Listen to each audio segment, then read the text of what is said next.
A abrirem a palavra do Senhor, por favor, na primeira carta de Pedro, no capítulo 2. Nós leremos do verso 11 ao verso 17.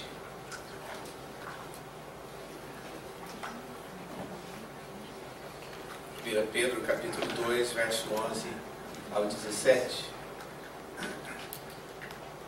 O texto vai nos falar a respeito da nossa realidade como cristãos que somos, mas que temos responsabilidade com as autoridades do país onde vivemos. E como cidadãos, nós temos também que viver dentro do contexto como cristãos, fazendo diferença.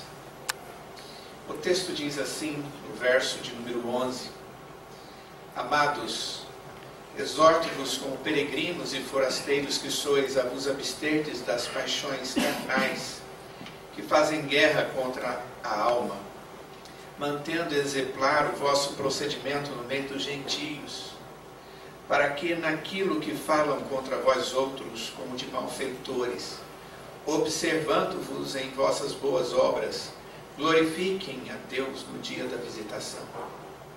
Sujeitai-vos a toda a instituição humana por causa do Senhor, quer seja o rei como soberano, quer as autoridades como enviadas por ele, tanto para castigo dos malfeitores como para louvor dos que praticam o bem. Porque assim é a vontade de Deus, que pela prática do bem façais emudecer a ignorância dos insensatos.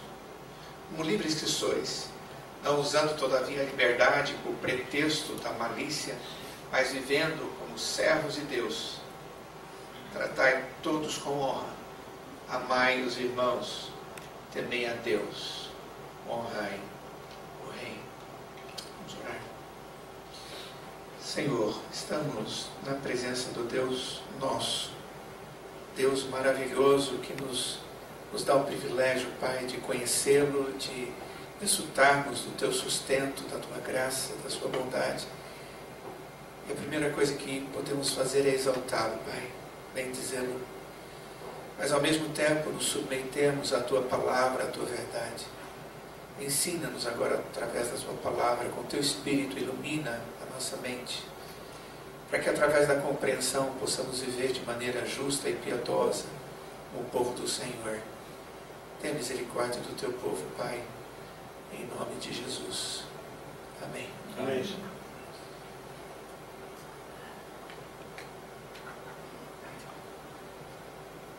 É verdade que eu venho de Goiás, é terra seca, mas aqui também está muito seco.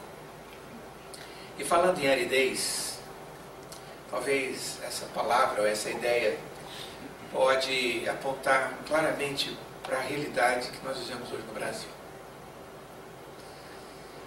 Quando nós falamos da realidade contemporânea do Brasil, nós falamos de alguma coisa que vivemos todos os dias e que tem nos incomodado bastante. Nós vivemos num contexto de insegurança e de ausência de esperança. Se nós dermos uma olhadinha para a nossa história um pouquinho para trás, nós vamos olhar para a realidade anterior, nós vamos ver que nosso país viveu já momentos difíceis no passado. Muita coisa já aconteceu. Nós tivemos um período de muitos anos de ditadura, onde aquilo que reinava eram perseguições, autoritarismo. As pessoas não tinham o direito nem mesmo de escolher seus próprios representantes. Nós, como brasileiros, tínhamos os nossos direitos, os direitos humanos, desprezados à custa de interesses de poder, interesses financeiros e coisas assim. Mas isso, com o tempo, através de muitas lutas do povo brasileiro, de solicitações, essas coisas foram sendo mudadas. E aqueles que estiveram exilados, perseguidos, puderam voltar para o Brasil. Nós começamos a ter a oportunidade de eleger nossos representantes, pudemos ver a lei sendo tratada de novo e promulgada depois de uma reavaliação. E continuamos andando. Tempos difíceis, depois uma colheita de tempos um pouco melhores, mas hoje nós estamos mais uma vez nos sentindo mal. Nós estamos no meio de um contexto de desmandos, de roubos, de política sem ética, de problemas sociais. Quando nós falamos de governo, um governo corrompido em todas as suas esferas. Um governo que está sem governabilidade plena, por causa da sua própria avaliação, onde as pessoas não consideram aquilo que está à frente. Nós vemos os grupos de interesses lutando pelos seus direitos, esquecendo que os outros também têm. E é isso, esse é o nosso contexto. E eu fico pensando como vai ser o dia 7 de setembro desse ano. Está chegando, daqui a um mês. 7 de setembro, dia da independência, que como brasileiros que somos, é um dia de manifestar a nossa cidadania com alegria. Ou deve ser o dia de nós relembrarmos nossa história, dia de reafirmar compromissos cívicos. E eu tenho certeza que nós não temos perdido a civilidade, não temos perdido a lembrança das nossas histórias, nem os nossos compromissos com a pátria e a sociedade de uma maneira geral. Contudo, muitas interrogações estão diante dos nossos olhos e a pergunta é: como nós devemos ser cidadãos brasileiros cristãos? Servos do Senhor Jesus diante dessa sociedade que tem necessidade de ser tratada. E eu sei muito bem que Deus, na sua misericórdia, usa a sua igreja como agente no seu reino, para fazer diferença. E a pergunta é: como a igreja presbiteriana de Barra Funda pode ser usada, e nós, Igreja do Senhor Jesus no Brasil, podemos ser usados como instrumentos nas mãos de Deus em meio a uma nação que está sem esperança? Quais são as nossas responsabilidades para com o povo brasileiro, para com o governo brasileiro e para com a igreja brasileira? E é exatamente sobre isso que eu gostaria que pudéssemos analisar esse texto de 1 Pedro. Isso porque foi uma carta escrita por Pedro num período também de muita dificuldade. Um período de ansiedade do povo de Deus, de perseguição. E ele escreve a carta para esse grupo que, perseguido, teve até mesmo que sair das suas casas. Deixar tudo para trás e ir para a região da Ásia Menor. Ele vai mandar essa carta para as pessoas que foram para regiões ao norte e que estiveram sofrendo bastante para arrumar um lugar para viver. Mas que mesmo perseguidos, vivendo em outros lugares, no meio de pessoas estranhas, tendo largado todas as suas posses, aquela tranquilidade da vida que a gente constrói no dia a dia, eu sei onde eu compro, eu sei onde eu vendo, eu sei quem é meu vizinho, eu sei como eu posso fazer isso, aquilo, eles perderam tudo e ainda estavam com medo diante daquela perseguição dos romanos sobre os cristãos.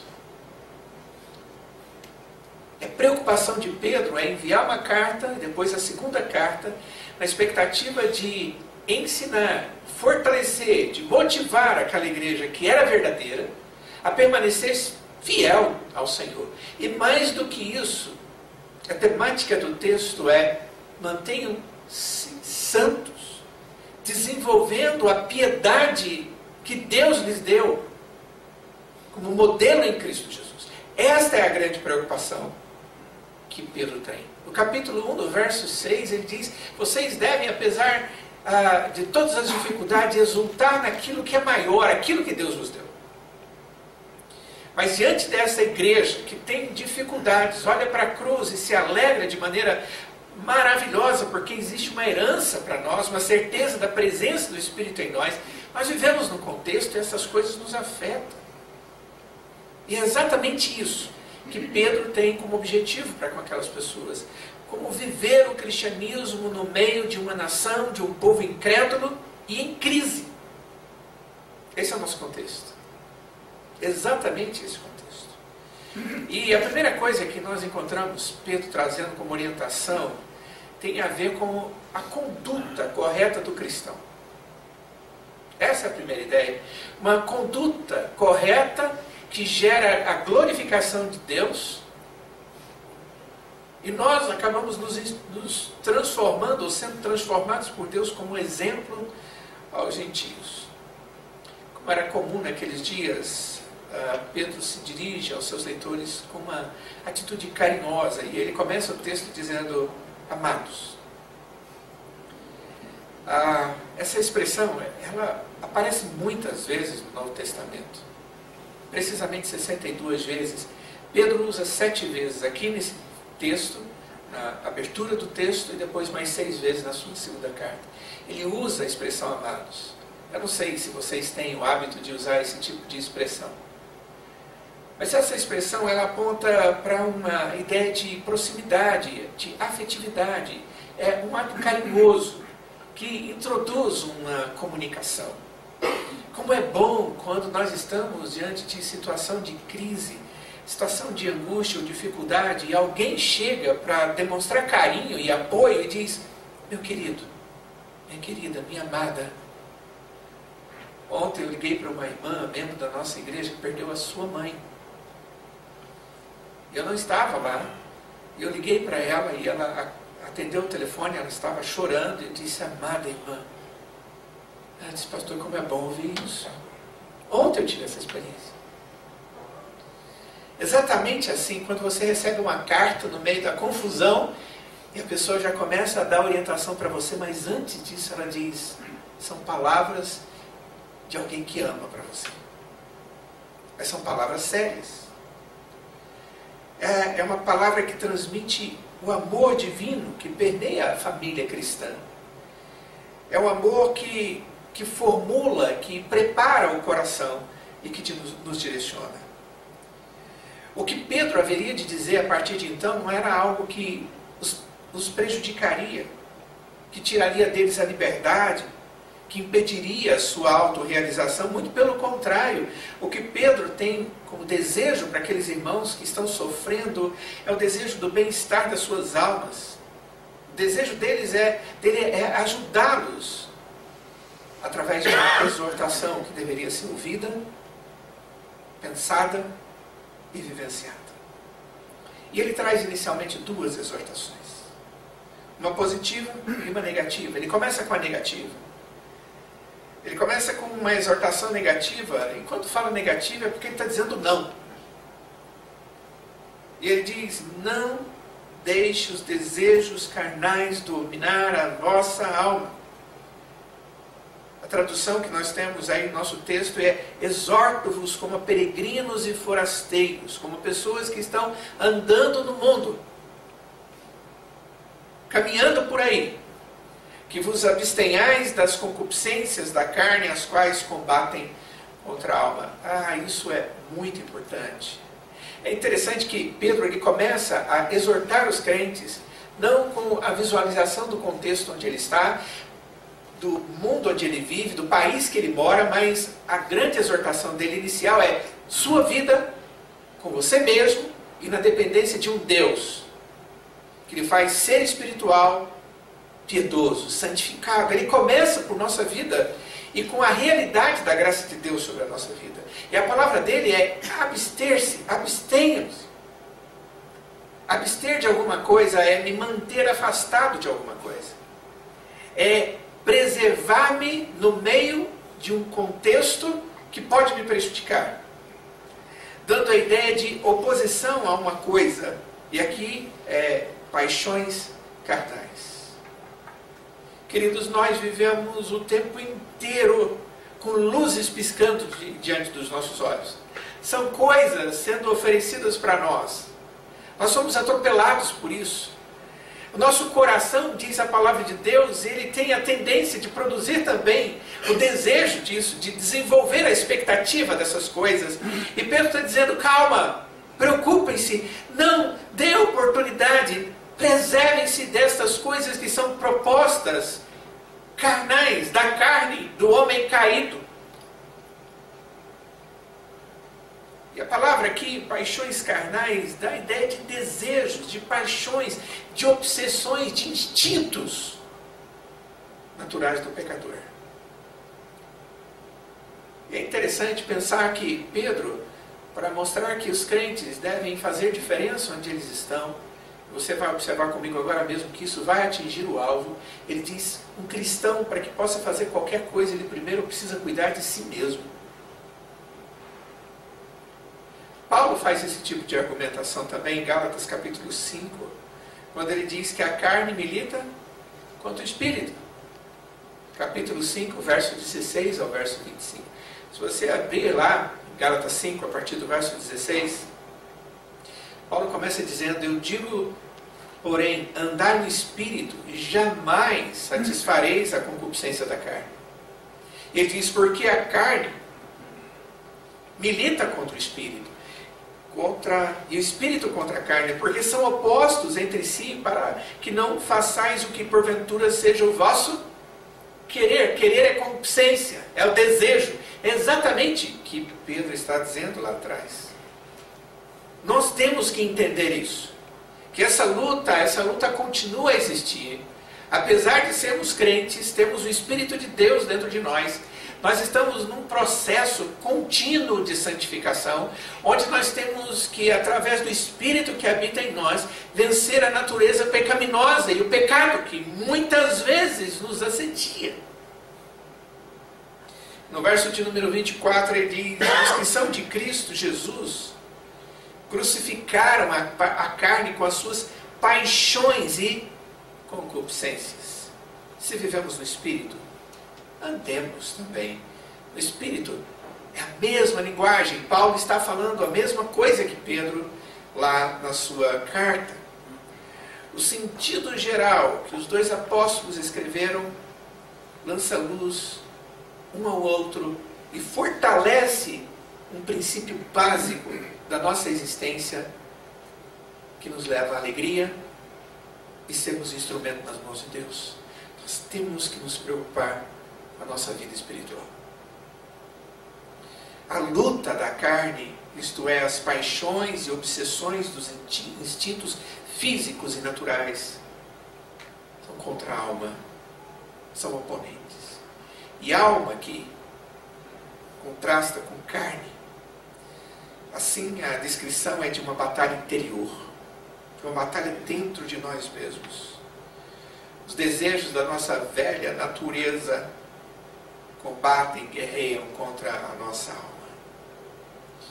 Essa tensão que o cristão vive todos os dias, Pedro diz, preste atenção para isso, não deixe de perceber. Esta divisão interna no homem é um tema importante na teologia bíblica. Por quê? Porque a personalidade do homem foi criada íntegra e começa a se desintegrar a partir da vida em pecado, da oposição a Deus. Se eu vou ao livro de Gênesis, no capítulo 3, ali descreve esse processo, retratando as consequências dessa desintegração em todos os níveis.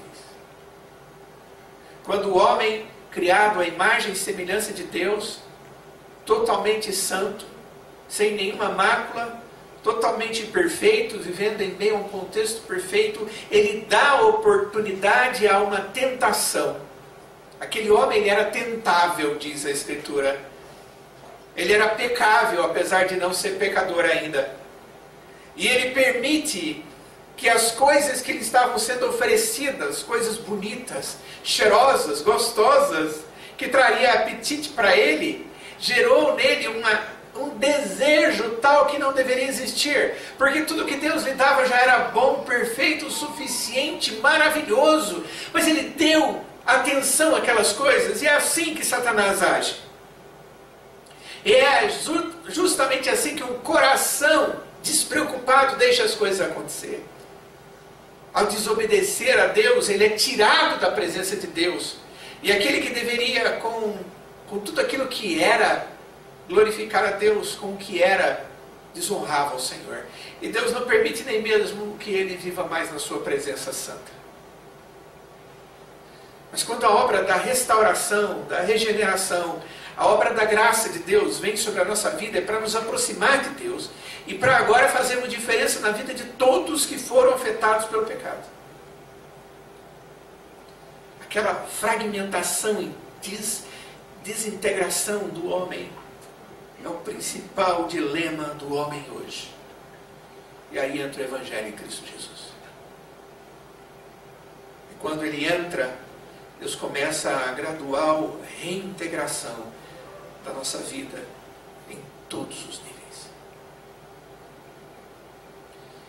Paulo, na sua segunda carta aos Coríntios, capítulo 3, verso 18, ele afirma: e todos nós, com o rosto desvendado, contemplando como por espelho a glória do Senhor, somos transformados de glória em glória, na sua própria imagem, como pelo Senhor, o Espírito.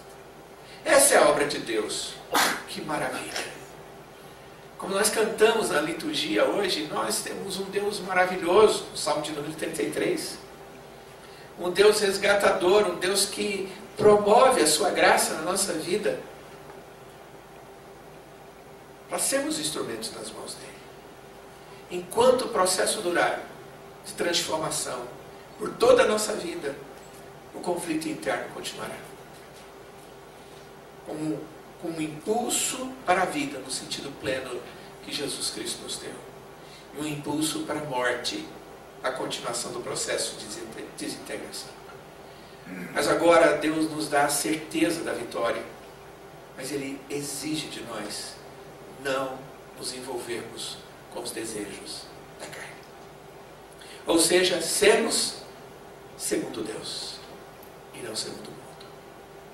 Segundo a palavra de Deus e não as mazelas das palavras do nosso coração. O Senhor Jesus diz que o ladrão ele vem para roubar. Quando ele fala a respeito do bom pastor, ele diz lá em João capítulo 10, 10, o ladrão vem para roubar, vem para matar, vem para destruir. Ele diz, mas eu, se referindo ao bom pastor, eu vim para que tenham vida e tenham em abundância. É exatamente disso que Pedro está dizendo nesse texto.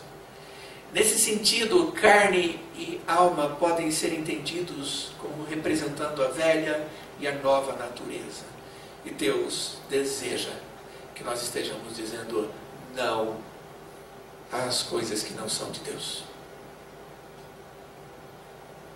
Deus nos mantém de pé diante do contexto de crise, irmãos, na medida em que somos responsáveis no processo que Deus nos introduziu através da sua graça, a nossa santificação. E aquelas coisas que nós não podíamos dizer não, e agora pela graça de Deus podemos dizer não. Lembrando da minha mocidade, bem no comecinho dela, porque no final eu me converti. Nasci num lar cristão, mas a minha conversão aconteceu na mocidade. Frequentei a igreja, mocidade, adolescentes, no CP, aquela coisa toda, mas a minha conversão veio na mocidade. E eu tinha meu grupo de amigos da minha cidade, como diz Mauro, no interior de Minas, terra boa, onde emana muito queijo e leite, e pão de queijo. Por sinal, eu acho que no céu deve ter esse negócio. Amigos que caminhávamos, fazíamos muitas coisas erradas juntos. E Deus, naquele processo de tratar o meu coração e me salvar, eu tinha amigos. E quando Deus nos salva, nós começamos a andar nas nuvens, não é mesmo? É bom demais aquele tempo de primeiro amor, de convivência com Deus. E a primeira coisa que veio ao meu coração, eu preciso falar para os meus amigos desse Jesus que está fazendo diferença na minha vida. Eu me lembro de procurar um dos meus amigos e tentar falar de Jesus para mim, para ele. E ele disse, olha, nós somos bons amigos e eu queria que você não falasse sobre isso, porque esse negócio não vai dar certo. Lembra aquele negócio? A gente pode conversar sobre tudo. Pode conversar sobre política, religião e vai por aí, não é? Ele me deu essa dica. Eu disse, por quê? Eu disse, não, porque esse negócio de ser crente é tudo não. Eu disse, é? Eu disse, é. Eu disse, se eu te provasse que é tudo sim? Eu disse, pode tentar. E nós éramos fumantes juntos. Bebíamos juntos. Usamos drogas juntos. E eu disse para ele, você dá conta de parar de fumar? Não. Já tentou? Já. Se você falar assim, hoje eu vou parar de fumar, não fumo mais nem um cigarro, você dá conta? Não. Você dá conta de parar de beber agora? Nós estávamos bebendo lá, eu com uma Coca-Cola e ele uma bebida. Você dá conta de parar de beber isso? Não. Ele disse, por causa de Deus na minha vida, eu disse não para isso. E eu disse sim para alguma coisa que Deus me mostrou que vale muito mais. Quem não pode dizer não? Eu ou você? Essa é a realidade. Infelizmente ele não se convenceu. Até hoje. Isso tem muito tempo. O Espírito de Deus tem que trabalhar no coração dele. Porque somente quando Deus faz isso, ele nos faz seres espirituais. E somente quando o Espírito de Deus está na nossa vida, nós podemos dizer não às paixões carnais. Porque isso é obra de graça e misericórdia. Louvado seja o Senhor, porque Ele me escolheu e me deu esse presente. Pedro diz, crentes, para vocês viverem dentro do contexto de vocês, a primeira coisa, vocês têm que ser verdadeiramente cristãos e dizer não à concupiscência da carne. Nós não vamos vencer no meio de um mundo que é derrotado se nós não formos crentes de verdade e vivemos a piedade com intensidade. Por isso o texto começa dizendo não, mas depois ele diz o lado afirmativo da exortação. Mantenha um procedimento exemplar no meio dos gentios. O processo de reintegração, de resgate descrito há pouco, não visa simplesmente um meio de satisfação minha, mas me satisfaz. Ou que olhemos e nos julguemos melhor e mais perfeitos do que os outros, mas de um modo que o nosso viver agrade a Deus e sirva como um meio para conduzir os incrédulos a reconhecer o agir de Deus nas nossas vidas. Que estamos no meio do mundo e que leva essas pessoas a olharem quem nós somos por causa da graça de Deus, olharem a Deus e glorificar a Ele. O texto diz, tendo o vosso procedimento correto entre os gentios, para que, verso 12, naquilo em que falam mal de vós, como de malfeitores, observando as vossas boas obras. O fim é, glorifiquem a Deus no dia da visitação. A igreja do Senhor Jesus, ela faz diferença, sendo diferente por causa da graça de Deus, que a santifica dia a dia. E quando Deus está fazendo isso, não é para minha glória, mas é para a glória dele. Quando Deus santifica a igreja no contexto onde ela está, é para que o mundo possa contemplar a Ele e glorificá-lo. Quando essa igreja é tratada, quando os seus pecados são tratados, quando os seus relacionamentos são curados, Deus está demonstrando diante de um mundo sem esperança quem Ele é, e as pessoas olham e glorificam ao Senhor. Porque o fim de todas as coisas, inicial, é a glória de Deus. Ao ler essa epístola de Pedro, nós devemos ter em mente a simbologia desses peregrinos e forasteiros, crentes que estão num lugar diferente, mas continuam sendo um povo de Deus no meio de uma humanidade caída. É isso que nós somos. É a ideia de que mesmo vivendo em nosso país, nós somos um povo diferente, somos um povo especial, com leis morais, com leis éticas mais elevadas, não aceitando os padrões gerais do país, padrões esses que não estejam de acordo com os ensinos da Escritura. Esses dias eu vi um debate que foi enviado para mim pela internet. A gente recebe coisa da internet o tempo todo, mas de um pastor diante de uma bancada que estava discutindo uma matéria extremamente controversa, e ele resolveu defender um princípio bíblico. E diante das mazelas daquela pessoa que argumentou antes dele, ele toma a palavra e diz: olha o que a senhora está dizendo, a senhora está mentindo, está indo contra um princípio. Eu não gosto muito de muitas coisas que esse irmão faz, mas ele foi muito corajoso ao defender o princípio das Sagradas Escrituras num ambiente tão difícil. E ele foi visto como alguém que tem o princípio de Deus no coração. A nossa conduta, nosso procedimento, ele tem que ser correto entre os não crentes. E no meio dos crentes também. Para que, mesmo criticando o nosso modo de viver, ao observarem as nossas boas obras, sejam obrigados a reconhecer o poder de Deus agindo em nós, e assim venham a glorificar a Deus. Uma igreja que não é uma igreja segundo a palavra de Deus, ela jamais será ouvida. Uma igreja que se preocupa em se abster das paixões, é esta igreja que se preocupa em viver a santidade, não as paixões, os modelos que nós vamos nos acostumando. A igreja verdadeira, quando ela fala, ela é respeitada. E talvez seja esse um dos motivos da igreja evangélica, de uma maneira geral, sofrer e não ser ouvida.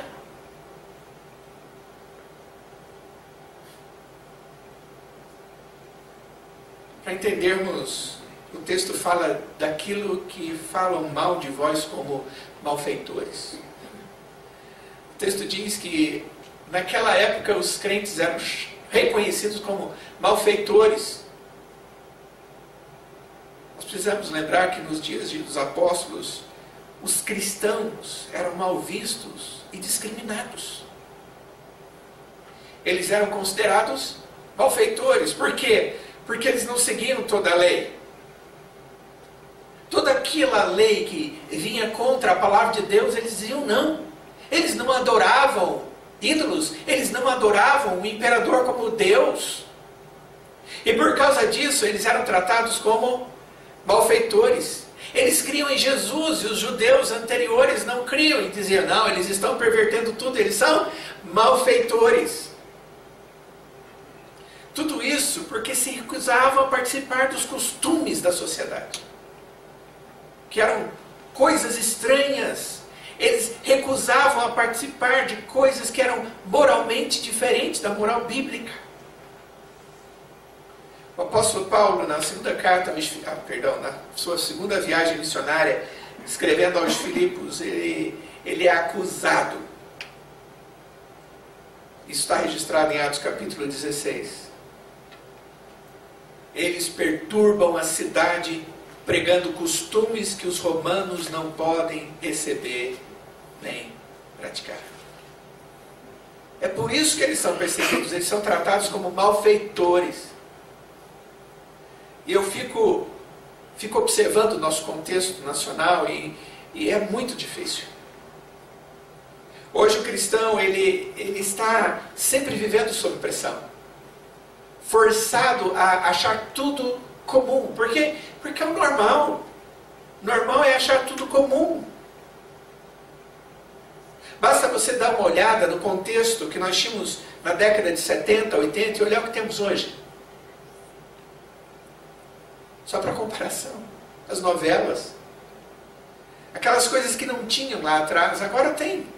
E elas vêm paulatinamente introduzindo princípios de moralidade totalmente deturpados, acostumando as pessoas com coisas ruins, com pecados terríveis, ao ponto dos filhos que não entendem, não participaram disso tudo, eles olham para aquilo e veem como se fosse algo normal. E nós poderíamos citar vários desses pecados. E alguma pessoa poderia dizer, ou a gente acostuma, ou a gente fica doido no meio do tempo que temos. Nós não nos acostumamos. Mas o texto diz que as pessoas ainda olhando a igreja, vivendo de maneira justa, eles hão de glorificar a Deus. E aqui há uma expressão, no dia da visitação. Alguns estudiosos dizem que poderia ser uma referência à destruição de Jerusalém em 70 depois de Cristo. Não creio. E eu creio que o que vem a ser esse dia da visitação, sem sombra de dúvida, é quando Cristo voltar e todos hão de chegar à conclusão, olha, o que eles viviam era verdade e o que eles pregavam também era. Está vendo? É o que Paulo diz em Filipenses, que todo joelho se dobrará e toda língua confessará que Ele é Senhor. Mas até lá é função da igreja do Senhor Jesus ter esse primeiro compromisso diante da sociedade onde ela vive. Ser uma igreja santa.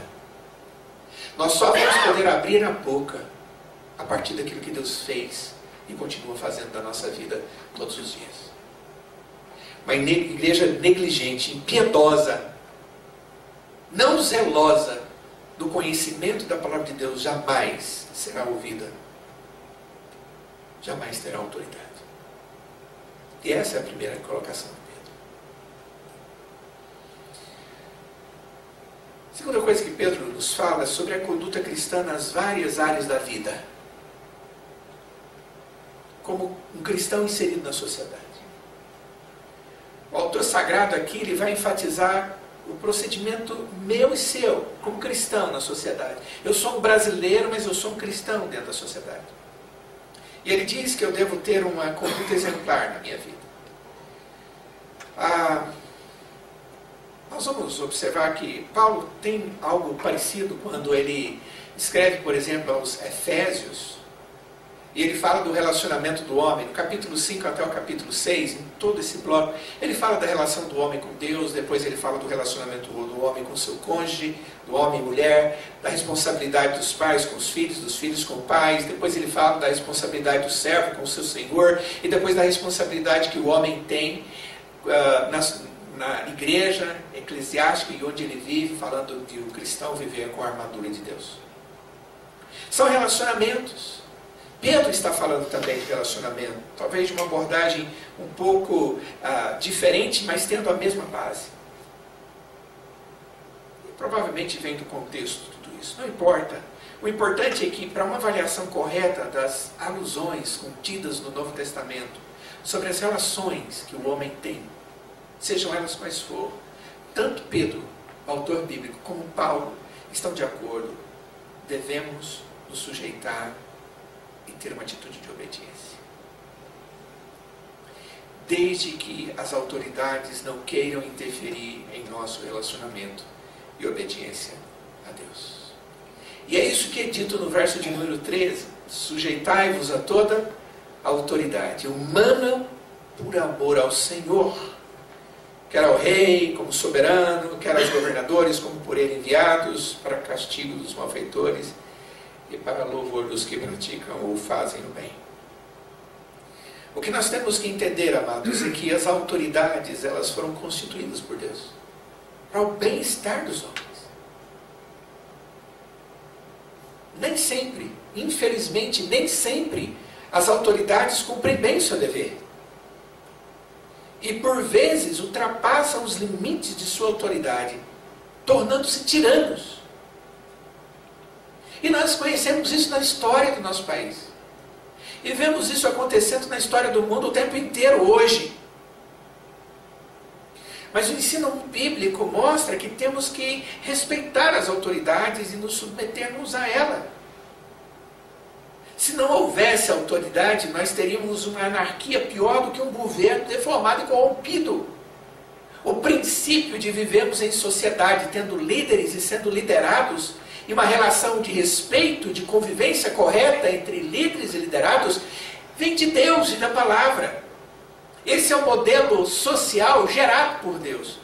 O próprio Moisés, ele para resolver uma situação de um grupo que era grande demais, ele não dava conta de administrar todos, ele faz grupos menores e coloca líderes. A igreja do Senhor, ela é instituída com liderança, modelo bíblico. Foi Deus que propôs isso. E Ele disse que nós temos que ter sabedoria e devemos entender e tratar com honra, com respeito, com submissão nossa às autoridades que estão sobre nós.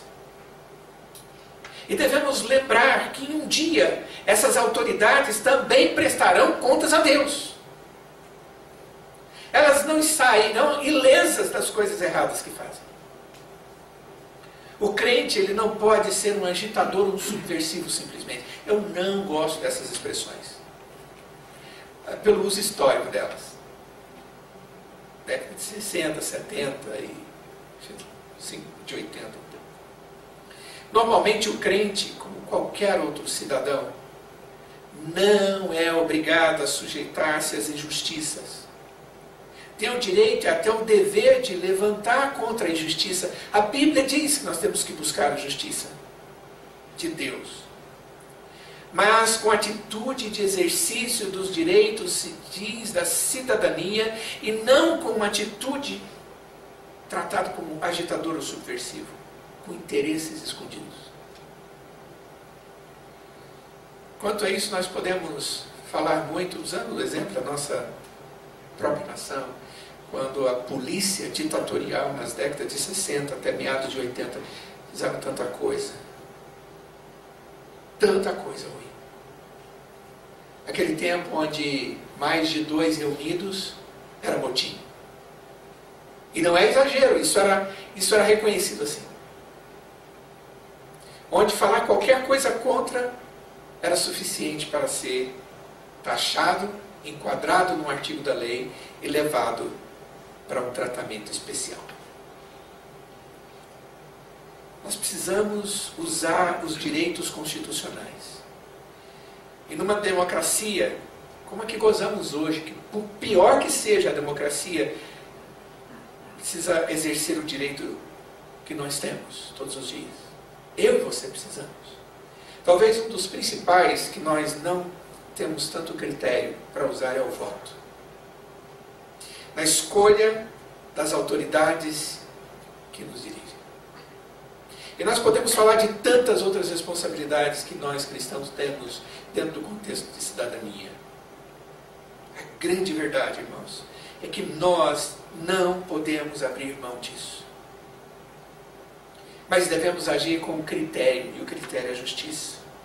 Precisamos cumprir todos os nossos deveres, devemos pagar os nossos impostos, cumprir as nossas obrigações morais, sociais, relacionais, jurídicas, familiares. Devemos serviço militar, nós devemos respeito aos emblemas nacionais. A nossa atitude de respeito e obediência às autoridades humanas impõe-se, diz no texto, pelo amor ao Senhor. O texto diz que nós devemos agir assim por amor ao Senhor. Porque esse é o propósito. Então, primeira coisa, irmãos, nós devemos agir assim porque Deus determinou. E segundo, porque Ele quer que desse modo nós sejamos exemplo em tudo. Nós vivemos num país corrompido. Nos corrompendo. Não é incomum ficarmos sabendo de cristãos fazendo coisas que são comuns, mas não são justas. Basta chegar à época da declaração de imposto de renda. Tem tanta gente procurando situações para pagar menos, que às vezes procura razões e brechas não corretas. Mas todo mundo faz, né? Nós somos o mundo do pirata. E vai por aí fora. A igreja do Senhor Jesus é aquela que tem que dar exemplo. E tem que se sujeitar às normas da lei. E àqueles que verificam tudo isso, superiores. E devemos fazer isso com zelo. O apóstolo ainda nos lembra de que, de um modo geral, as autoridades louvam aqueles que praticam o bem e servem de castigo para os malfeitores, porque a função deles é de verificar quem está agindo bem e dizer que bom que você está agindo bem, e aquele que está agindo mal dizer que mal e você terá penalidades. Há algumas razões óbvias para obedecermos ao governo. Primeiro, se você for dar uma olhada em Romanos capítulo 13, dá uma olhadinha comigo lá. Texto que trata a matéria de forma muito correlata aqui com Pedro.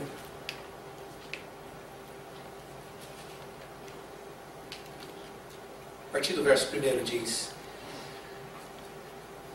Romanos 13, 1, todo homem esteja sujeito às autoridades superiores, porque não há autoridade que não proceda de Deus, e as autoridades que existem foram por ele instituídas. De modo que aquele que se opõe à autoridade resiste à ordenança de Deus, e os que resistem trarão sobre si mesmos condenação. Porque os magistrados não são para temor quando se faz o bem, e sim quando se faz o mal. Queres tu não temer a autoridade? Faz o bem e terás louvor dela, visto que a autoridade é ministro de Deus para o teu bem. Entretanto, se fizeres o mal, teme, porque não é sem motivo que ela traz a espada, pois é ministro de Deus, vingador, para castigar o que pratica o mal. É necessário que lhe estejais sujeitos, não somente por causa do temor da punição, mas também por dever de consciência. Há algumas razões óbvias nesse texto para obedecermos o governo. Paulo, aqui nesse texto, diz, primeiro é porque é a instituição de Deus, ele determinou. Depois no verso 3 ele diz, porque o governo ele refreia os malfeitores. Depois ele diz ainda no verso 3 que o governo recompensa os homens bons. Depois ele diz, no verso 4, que a desobediência contra o governo incorre em ira. E no quinto argumento ele diz, isso é um bom testemunho para Cristo, antes e para os homens. Em síntese, obedecer ao governo é um excelente serviço social a nós mesmos e aos outros. Mas aí vem aquela pergunta, quando eu posso desobedecer o governo? Isso é possível?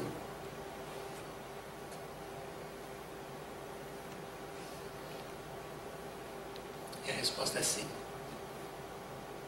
Existem alguns exemplos bíblicos. Por exemplo, Êxodo capítulo 1, quando as parteiras hebreias desobedeceram ao rei, quando ele lhes ordenou matar as crianças inocentes. Nós poderíamos, por exemplo, citar em Daniel, capítulo 3, quando aqueles 3 moços desobedeceram ao governo, quando foi exigido deles adorarem a um ídolo. E eles foram lançados dentro de uma fornalha, lembram? Sadraque, Mesaque e Abednego. Nós não vamos fazer isso, vocês vão ser mortos, então, que seja. Nós só temos o Deus e é o único e é verdadeiro.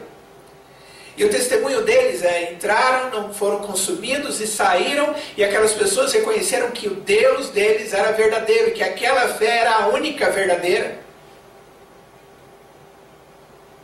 Atos capítulo 4, nós encontramos os apóstolos não concordando com as autoridades judaicas que exigiam que nunca mais pregassem o evangelho de Cristo. Lembram?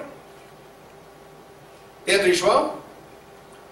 Pedro disse às autoridades, antes importa obedecer a Deus do que aos homens. Mateus capítulo 22, o Senhor Jesus diz, dai, pois, a César o que é de César, e a Deus o que é de Deus. A clara implicação é que nem tudo é de César, sem sombra de tudo. Mas vendo o texto que nós lemos, ou os textos e a ideia, o que nós conseguimos compreender é: eu não posso jamais permitir que aquele que queira tomar o lugar de Deus possa exigir de mim obediência a Ele, naquilo que requer de adoração. Se requer de adoração.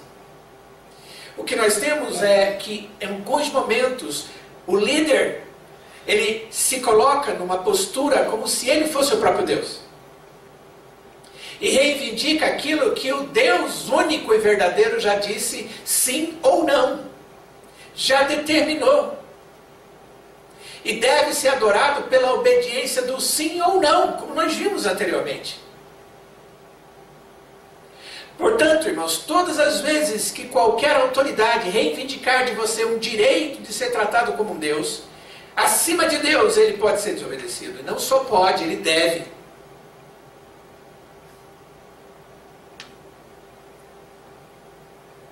Essa é a verdade. Somente Deus pode exigir adoração, sacrifício, reconhecimento irrestrito da sua autoridade. Os governantes são chamados ministros do Senhor, servos de Deus em Romanos 13, mas não são Deus. Tentar desempenhar o papel de Deus não somente é perigoso para o soberano, como também é injustificável. Nós vemos o exemplo do governo opressor do faraó, o rei do Egito. Ele não deixou o povo de Deus ir embora e se santificar a Deus. Ele ordenou matança de crianças, ele proibiu a adoração do verdadeiro Deus, ele exigiu a adoração dele mesmo, ele submeteu o povo a uma escravidão forçada, e Deus mostrou para ele quem era Deus.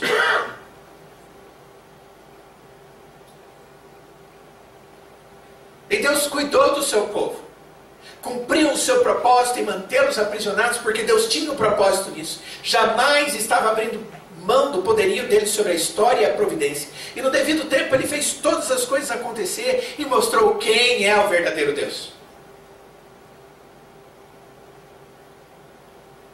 E para finalizar, naquelas punições todas, ainda tira o primogênito do faraó, que deveria ser o próximo rei, dizendo: olha, está vendo? Eu acabo com você e mostro quem você é, e ainda mostro para você que nem aquele que você achou que poderia ser o seu sucessor vai ser. Mas uma consideração deve ser feita a respeito disso. Nunca é moralmente justificável rebelar-se contra o governo que não assume o papel de Deus. E nós precisamos ter muito cuidado quanto a isso. A segunda coisa, debaixo de Deus, o governo tem autoridade, porque Deus determinou que ele teria. Vocês lembram da rebelião de Absalão contra Davi? Ela foi injustificável. 2 Samuel capítulo 15. Ele tinha outro interesse, não o interesse correto. Vocês lembram da revolta de Jeroboão depois da morte de Salomão? Ela foi injustificável. 1 Reis capítulo 12. Elas eram atitudes politicamente motivadas, e nenhuma revolução é justificada para um cristão por motivos puramente políticos. A nossa manifestação, ela não é necessariamente motivada por razões políticas, mas por razões da verdade, razão dos princípios certos determinados por Deus e que molda a nossa mente e que nos faz viver de maneira piedosa diante de Deus e dos homens.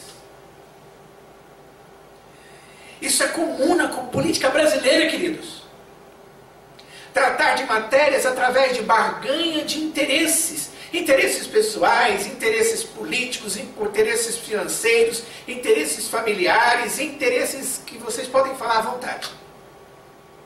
E que tem nos cansado, tirado a força, entristecido. E eles ficam fazendo barganha de matérias sem pensar no significado daquelas matérias e do que aquilo vai trazer para a verdadeira realidade do povo. Interesses escusos. Vota na minha que eu voto na sua. Se você não votar na minha, eu também não voto na sua. Mas qual é a matéria? Não importa. O que nós precisamos é ter o poder de votar. Nós temos que ter o poder de permanecer no poder. Isso é injustificável.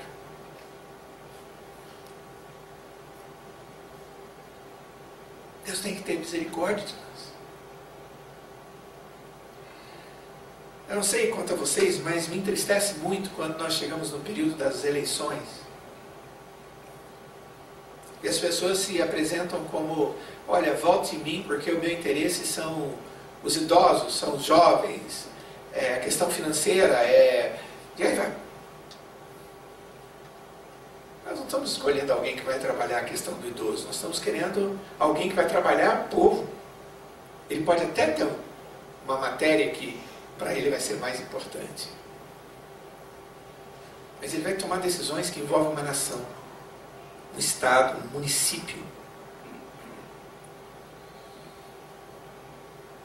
Naturalmente, a pessoa pode e deve cooperar com o seu governo para melhorá-lo politicamente, mas não é justificativa bíblica trabalhar para derrubar o governo, a não ser que ele assuma o papel de Deus.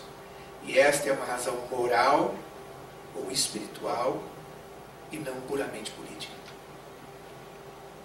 Nós não lutamos para derrubar, nós lutamos para o que é justo, verdadeiro, certo, adequado. Não pensem que eu defendo o governo brasileiro atual.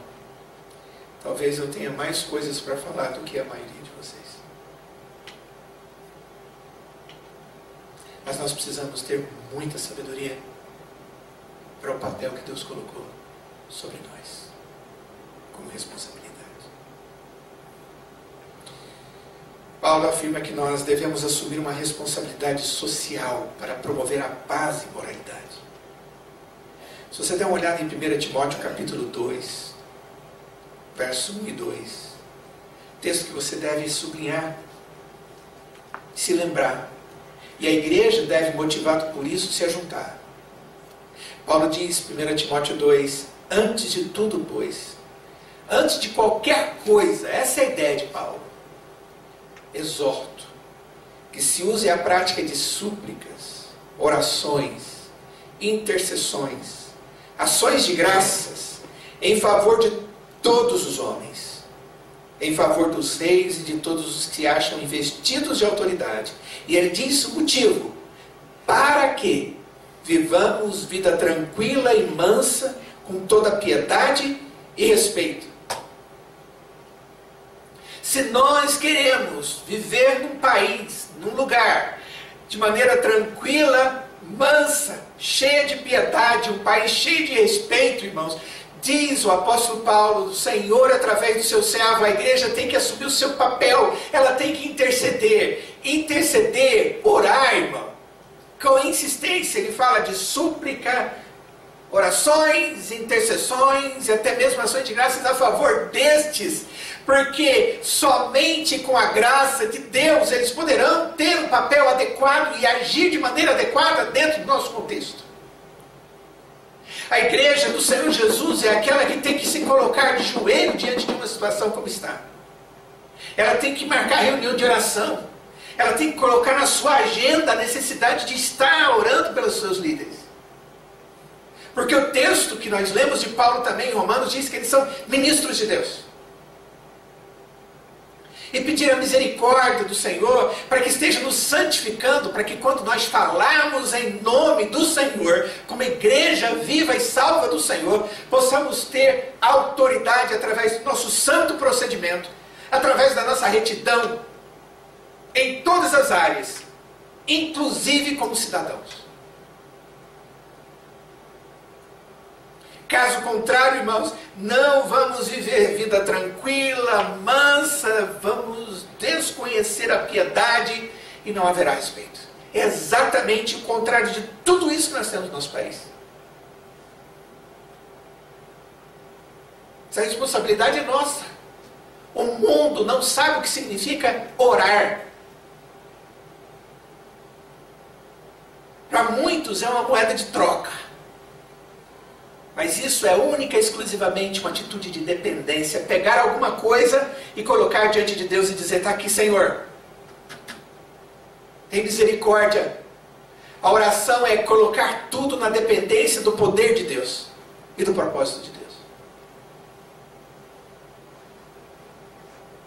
Mas aqui vem uma colocação que vai nos incomodar muito. Pedro termina o texto falando sobre liberdade. Porque assim é a vontade de Deus, verso 15 de 1 Pedro 2. Que pela prática do bem façais emudecer a ignorância dos insensatos. E como livres que sois, não usando todavia a liberdade por pretexto da malícia, mas vivendo como servos de Deus. Através desses versos nós aprendemos que é pecado o crente valer-se da liberdade que tem para proceder de modo contrário à santidade e à justiça. A liberdade que Deus me deu não é para eu fazer qualquer coisa do jeito que eu acho. Nós não estamos mais sujeitos aos preceitos da lei. Cristo nos libertou. Mas essa liberdade não deve e nem pode ser motivo para termos uma vida de libertinagem. A vontade de Deus é que eu e você, que nós, a igreja do Senhor Jesus, mesmo sendo livres do jugo da lei, tenhamos uma vida santa e façamos sempre o bem para calar a boca daqueles que insensatamente condenam o Evangelho e os seus seguidores, sem saberem o que o Evangelho pode fazer em favor deles, pois nunca experimentaram o seu poder. Mas vendo que mesmo sendo livres, eu e você, nós fazemos o bem. Nós não somos livres para fazer o mal. E quando olham isso, eles são obrigados a reconhecer o poder de Deus em nossas vidas. Queridos, o exercício, responsabilidade da liberdade não é assim tão fácil. Eu me vejo diante de uma grande dificuldade nesse tema. As paixões interiores, aquelas que Pedro mencionou no início, que nós devemos nos abster delas. Quando nós nos sentimos totalmente livres, porque já somos salvos, temos o céu, Deus é gracioso e misericordioso, nós podemos nos sentir sem amarras, sem limites e liberados para voltar a escravizar a nossa própria vida. E não é incomum isso acontecer. Por isso, só uma exortação negativa não é suficiente. Não é conseguindo dominar-me a mim mesmo que eu vou ser uma pessoa livre. A verdadeira liberdade supõe uma outra atitude: ser servo de Deus. Não adianta simplesmente me abster, eu tenho que viver com alguém que está preso na liberdade. Temos aqui um evidente paradoxo, né? Como se pode dizer que alguém é livre e servo ao mesmo tempo? Não são duas posições irreconciliáveis? Sem dúvida nenhuma, o autor aqui defende que a liberdade tem a ver com ser servo de Deus, depender de Deus. Conforme a passagem que nós lemos de Gálatas capítulo 5, o cristão é livre para servir a Deus. Ser escravo e ser servo, a palavra é a mesma na Bíblia. É a mesma palavra. Nós não somos escravos daquilo que destrói, mas nós somos servos daquele que me edifica e que traz tudo aquilo que eu necessito. A liberdade, então, em termos absolutos, é uma ilusão. Liberdade é um conceito relacional, de convivência, e a relação é com a posição da pessoa de Deus, que vai determinar a relação dela com o mundo e com as outras pessoas.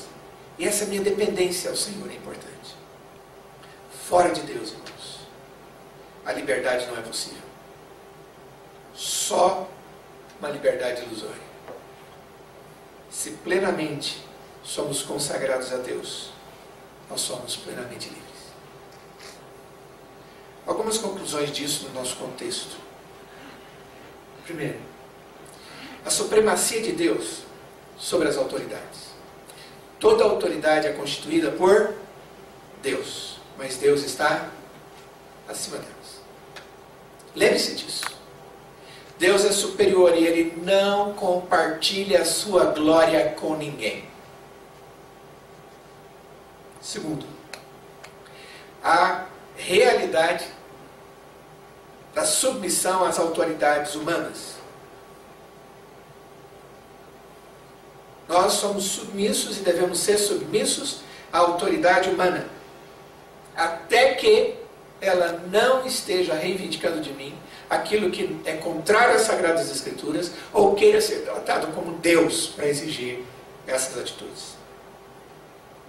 Terceiro, a participação na ordem da sociedade como uma ação voluntária do cristão, movido pela justiça e pelo amor de Deus. E para concluir, Pedro, ainda no mesmo assunto do uso da liberdade, ele acrescenta mais alguns conceitos. É o verso de número 17. Ele diz: nós devemos respeitar a todos, devemos amar os irmãos na fé, nós devemos temer a Deus e devemos honrar ao rei, que em nosso caso é a presidente da República. Se observa bem que a primeira solicitação do verso 17 é a honra, e a última também é a honra. Eu devo honrar a todos e eu devo honrar ao rei. É interessante, a mesma coisa é a mesma coisa, só que manifesta de maneira diferente. Eu tenho que conceder honra a todos os indivíduos que lhe é devida, que lhe é própria.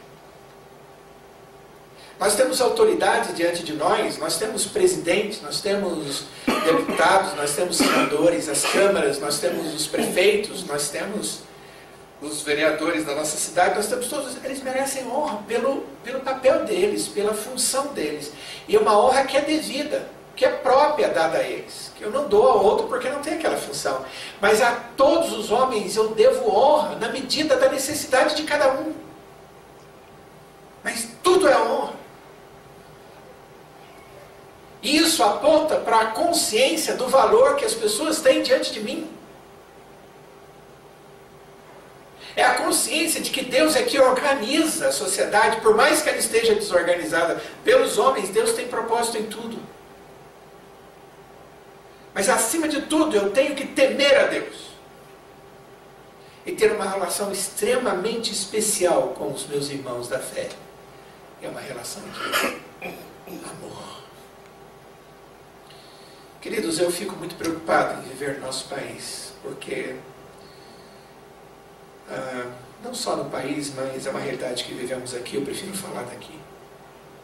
Nós temos uma dificuldade muito grande de contrariar as ideias e ações dos outros e tornar essas pessoas nossas inimigas. Eu não sei discutir com uma pessoa que pensa diferente de mim sem tratá-la como inimigo. E ainda juntar alguém comigo para ser contra o outro. Nós temos o direito e a responsabilidade de julgar todas as coisas segundo o padrão de justiça maior, que é a palavra de Deus. Mas eu tenho que fazer isso sem desonrar ninguém. E eu creio que nós, evangélicos, precisamos melhorar nisso. Eu fico preocupado quando nós brincamos com a figura de uma pessoa que merece honra, como a nossa presidente da República. Isso não quer dizer que eu concordo com as ideias dela, de algumas decisões, ou boa parte delas que estão acontecendo por aí, pelo contrário. Mas eu devo fazer isso de maneira correta, justa, digna, respeitosa, como a Escritura diz.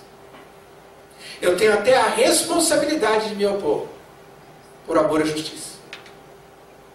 Mas eu devo fazer isso sem jamais perder a noção do direito à honra que o outro tem.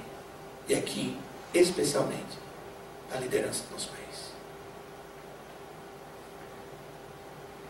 Porque se nós queremos ser honrados no meio do país através da graça de Deus na nossa vida e pelo testemunho da piedade, nós devemos agir da mesma forma para com todos.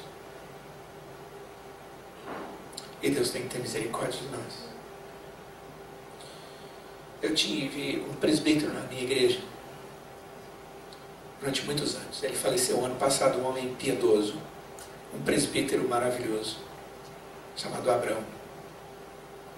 Era aquele senhor já de idade que na reunião ele esperava todo mundo falar e pensava bastante. O pastor Mauro conviveu com ele no conselho. E ao final ele levantava o dedinho dele assim bem baixo, abria a Bíblia e procurava uma resposta. Amava evangelizar. E um dia nós estávamos numa reunião nossa de brincadeiras, comendo pizza, e começou a sair brincadeiras sobre o governo. Ele esperou a primeira, a segunda, e ele disse: irmãos, eu quero falar uma coisa. Quando ele falava assim, o coração disparava, lá vem coisa. Ele disse: nós não podemos fazer o que nós estamos fazendo. Eu estava pensando aqui. E abriu no texto de Romanos, capítulo 13. Ele diz: ao invés disso, nós temos que orar. Naquela hora a cara caiu no chão, rolou e ficou vermelho, cor de rosa, ficou de toda cor. Era verdade o que ele estava fazendo. A igreja do Senhor Jesus precisa participar desse processo. Você quer se manifestar? Bater panela? Pode bater, não tem problema nenhum. Você quer ir para a rua? Pode ir para a rua, até deve. Você quer fazer um documento, se está dentro dos parâmetros que nosso país democrático permite, faça-o. Quer fazer um documento com muitas pessoas assinando? Pode fazer assim que é determinado? Faça. Quer assinar um documento que você acha que é justo? Assine. Mas jamais perca a noção de que nós devemos fazer isso de maneira correta. E nós não podemos nos abster da responsabilidade que Deus colocou sobre nós, espiritual. Porque o mundo não sabe o que significa orar. E não sabe o que significa resposta de oração. E não sabe o que significa poder de Deus mudando a história. Coisa essa que nós, o povo de Deus, conhecemos. E sabemos como verdade. Deus ficou ouvindo as orações do povo dele quando estavam presos. E ele diz: eu ouvi as suas orações. Eu vim agora resolver essa situação. Lembram disso? É isso que Deus deseja de nós. Eu creio que Deus, por sua graça, se o desejar, e com o poder que é maior do que todas as coisas, Ele pode mudar a história, não só minha e sua, não só da igreja de Barra Funda, mas do Brasil. E nós devemos interceder por isso. De verdade. Continuamente. Eu espero que Deus possa, com a sua palavra, nos orientar nesse contexto, como Ele orientou aquele povo que Pedro escreveu essa carta. Um povo sem esperança e muito ansioso.